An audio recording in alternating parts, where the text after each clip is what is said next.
Hello student, my name is Khushboo Tandon and I am your biology teacher. Last class में मैंने आपके साथ die hybrid cross discuss किया था। आज इस क्रॉस को देने वाले, जेनेटिक्स को देने वाले मेंडल्स के बारे में कुछ बात करेंगे। What is the contribution of Mendel in genetics, की कंट्रीब्यूशन, क्या कंट्रीब्यूशन रहा है मेंडल का जेनेटिक्स में। Mendel was born on 22 July 1822 in Austria. Mendel का जो जन्म हुआ था वो 22 जुलाई 1822 में ऑस्ट्रिया में हुआ था। इनकी जो फैमिली थी वो एक फार्मर फैमिली थी। इनके फादर एक फार्मर थे। स्टार्टिंग की जो इनकी एजुकेशन हुई है वो वियना की यूनिवर्सिटी से हुई है। बाद में ये ब्रूनो चले गए और वहाँ पर एक चर्च में एक पादरी की तरह रहने लगे, एक पादरी की तरह काम करने लगे। इनको नेचर ऑफ साइंस में बहुत इंटरेस्ट था, इनको प्रकृति से बहुत ज़्यादा प्यार था। तो इन्होंने उस चर्च के पीछे एक बड़ी सी फील्ड थी, उसमें इन्होंने बहुत सारे प्लांट्स लगाए, कई अलग अलग तरह के प्लांट्स को लगाया।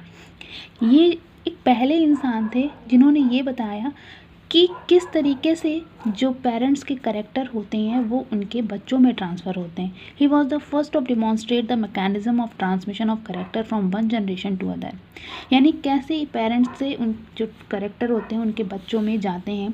तो ये बताने वाले ये पहले इंसान थे, इसीलिए इनको फादर ऑफ जेनेटिक्स कहा जाता है। स्टार्टिंग में इन्होंने उस बगीचे में अलग अलग तरह के कई सारे प्लांट लगाए। इन्होंने पी प्लांट भी लगाया वहाँ पर। और इनकी जो सबसे इम्पॉर्टेंट चीज़ थी कि इनकी जो एक्सपेरिमेंट जो स्टार्ट हुआ वो पी प्लांट से स्टार्ट हुआ। इन्होंने देखा कि कई जनरेशन तक पी प्लांट में एक ही जैसे प्लांट आए, लेकिन कुछ जनरेशन के बाद अलग ही तरह के प्लांट आने शुरू हो गए। तो उन्होंने सोचा कि ऐसा क्यों हो रहा है। बस इन्होंने उस पी प्लांट को पकड़ा और इन्होंने उसके ऊपर एक्सपेरिमेंट करना शुरू कर दिया। He was the first person to lay the mathematics foundation of the science of genetics. एक और चीज़ इनके बारे में इंटरेस्टिंग थी कि इनको मैथ्स में बहुत इंटरेस्टेड था, बहुत ज़्यादा इंटरेस्ट था मैथ्स में। और इन्होंने उस मैथ्स का ही यूज़ जेनेटिक्स के अंदर किया। अपने जो लॉ थे उसको प्रूव करने के लिए इन्होंने मैथ्स का यूज़ किया। मैथ्स और बायो का क्या कॉम्बिनेशन होता है ये इन्होंने दिखा दिया कि बायो में भी मैथ्स का यूज़ किया जा सकता है। तो इसलिए ये एक पहले पर्सन थे जिन्होंने मैथ्स का यूज़ किया था साइंस के अंदर। In 1856-57 he started his historical experiment of heredity on pea plant. इन्होंने पी प्लांट के ऊपर क्या किया, अपना एक्सपेरिमेंट स्टार्ट किया, हेरिडिटी का एक्सपेरिमेंट स्टार्ट किया। कई जनरेशन तक एक जैसे प्लांट आए, लेकिन एक जनरेशन के बाद कुछ अलग ही तरह के प्लांट जब आना शुरू हुए तो इन्होंने सोचा कि इसमें कुछ अलग है और बस इन्होंने उसी पर एक्सपेरिमेंट करना अपना शुरू कर दिया। 7 से 8 साल तक इन्होंने पी प्लांट के ऊपर अपना एक्सपेरिमेंट किया। इनका ये एक्सपेरिमेंट बहुत लंबा चला। 1866 में इनका जो एक्सपेरिमेंट था, पहले क्या होता था कि साइंटिस्ट लोगों की एक सोसाइटी होती थी जिसके अंदर वो अपना पेपर पब्लिश करते थे। जैसे कोई भी साइंटिस्ट अपना एक्सपेरिमेंट करता था तो उस पेपर में वो अपना एक्सपेरिमेंट पब्लिश करता था। तो इन्होंने भी 1866 में एक annual proceeding of the natural history society of Brunn में अपने पेपर को पब्लिश किया। लेकिन उस टाइम किसी भी साइंटिस्ट का इनके एक्सपेरिमेंट पर कोई ध्यान नहीं दिया, क्योंकि उस टाइम डार्विन का काफ़ी इन्फ्लुएंस था। सारे जो साइंटिस्ट थे वो डार्विन के जो दिए हुए सिद्धांतों पर ज़्यादा बिलीव करते थे और जो इन्होंने अपने लॉ दिए उसके ऊपर किसी ने भी बिलीव नहीं किया। उन्होंने सोचा कि ये क्या मैथ्स का यूज़ कर दिया इन्होंने बायो के साथ, क्या मतलब कॉम्बिनेशन बनाया, क्या इन्होंने लॉ दिए, किसी के समझ में ही नहीं आया।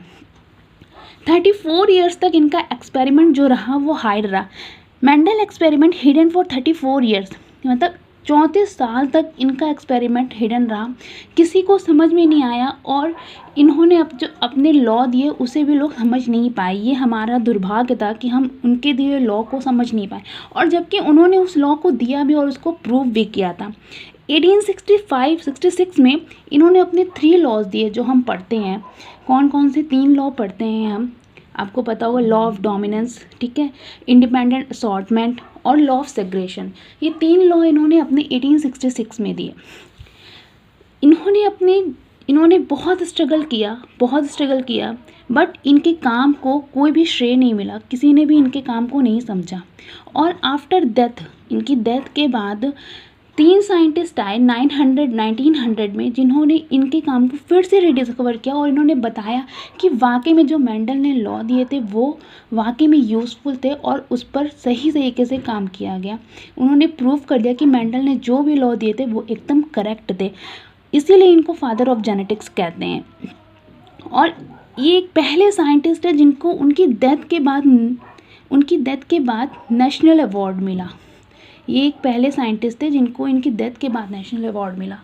तो मेंडल का बहुत बड़ा कंट्रीब्यूशन रहा है जेनेटिक्स के अंदर, बट उस टाइम लोग उसको समझ नहीं पाए और बाद में अभी तक अगर मेंडल नहीं होते तो शायद हम जेनेटिक्स नहीं पढ़ रहे होते। तो मेंडल ने बहुत बड़ा अपना कंट्रीब्यूशन दिया है जेनेटिक्स के अंदर। अच्छा, एक चीज़ और है कि मेंडल ने पी प्लांट ही क्यों चूज़ किया? Why Mendel opted a pea plant for experiment? वो चाहते तो कोई और भी प्लांट ले सकते थे, बहुत सारे प्लांट हैं, बट उन्होंने पी प्लांट ही क्यों लिया? एक ये भी क्वेश्चन होना चाहिए आपके माइंड में कि मेंडल ने भाई पी प्लांट पर ही अपना एक्सपेरिमेंट क्यों किया। तो मैं आपको उसके कुछ कैरेक्टर बताती हूँ जिसकी वजह से मेंडल ने पी प्लांट को चूज़ किया। Several traits are present in pea plant. पहला जो फीचर है कि पी प्लांट के अंदर बहुत सारे क्या मिले, ट्रेट्स मिले। सबसे पहले इंपॉर्टेंट कैरेक्टर और ट्रेट्स में आपको डिफरेंस पता होना चाहिए कि कैरेक्टर किस चीज़ को बोल रहे हैं आप और ट्रेट्स किसको बोल रहे हैं। कैरेक्टर जैसे कोई कलर है तो कलर जो है वो कैरेक्टर है, बट कलर ग्रीन भी हो सकता है, कलर येलो भी हो सकता है, तो वो उसके ट्रेट्स हैं। वैसे ही जैसे हम शेप की बात करते हैं, अब शेप क्या है, कैरेक्टर है, बट शेप राउंड भी हो सकता है, शेप रिंकल भी हो सकता है, तो वो उसके ट्रेट्स हैं। तो पी प्लांट एक ऐसा प्लांट था जिसके अंदर बहुत सारे ट्रेट्स मिलते थे और उन ट्रेट्स के बीच ही उन्होंने क्या कराई थी, ब्रीडिंग कराई थी, और जिसकी वजह से उन्हें बहुत सारे रिजल्ट मिले। इसलिए उन्होंने किस प्लांट को चूज़ किया, पी प्लांट को चूज़ किया।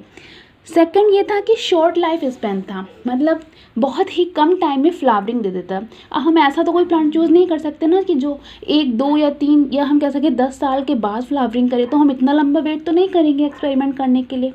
हम ऐसे प्लांट को चूज़ करेंगे जो कम टाइम में ही फ्लावरिंग कर सकता हो, ठीक है। इसलिए पी प्लांट में वो कैरेक्टर था जिसकी वजह से वो कम टाइम में ही क्या कर सकता था, फ्लावरिंग कर सकता था।